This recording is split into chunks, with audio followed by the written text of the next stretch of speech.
Hi, this is Andy Spackman, BYU's librarian for Business and Communications. This is our third video in our Sources for Secondary Market Research. In this video we're going to talk about step 2, which is market research itself.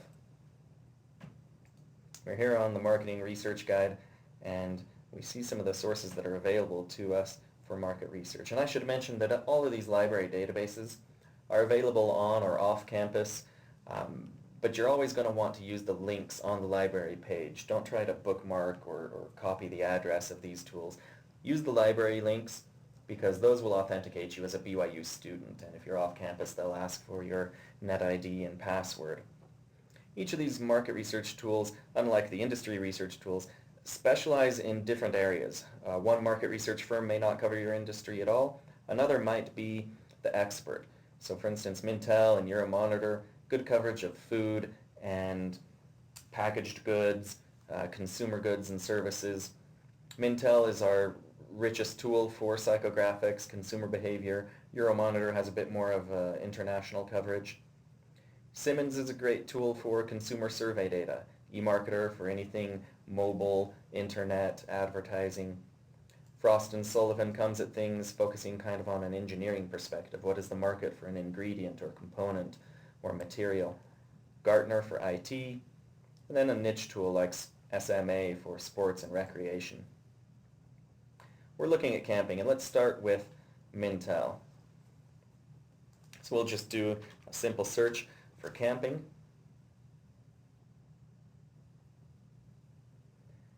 And we get a result here that's about camping, but it's pretty old. 5 years old that's a long time in marketing. Even if we're not looking at a tech industry, this is pretty old. There might be some useful information there, but let's see what else we can find. We scroll down here and we see a much more recent report on outdoor enthusiasts. This is worth pointing out that there are reports on product categories, markets. There's also reports on demographics or segments. So look for a report on your product category, but also look for reports on your target. Because a 200-page report on, for instance, outdoor enthusiasts might not focus just on camping, but it's going to have a lot of rich insight into what drives that target market and their behavior. So it's definitely going to provide some valuable insight. So a Mintel report is set up. These are the different sections. In the market section, how big is it? What are some of the segments? In the brand and company section, who are the players and who's innovating? The consumer section will have some of the insight into consumer behavior. So for instance, we can go to this chapter on outdoor activity participation. And here we're going to see some narrative analysis, what they've learned from their research, and then also some charts or graphs where they present some of their survey findings. So for instance, 24% of respondents say they've gone camping in the past 12 months in this survey. Mintel is a really rich tool, in-depth, great place to look if they happen to cover the market or industry that you're focusing on. Another tool for this particular market that's going to be relevant is the SMA, Sports Market Analytics.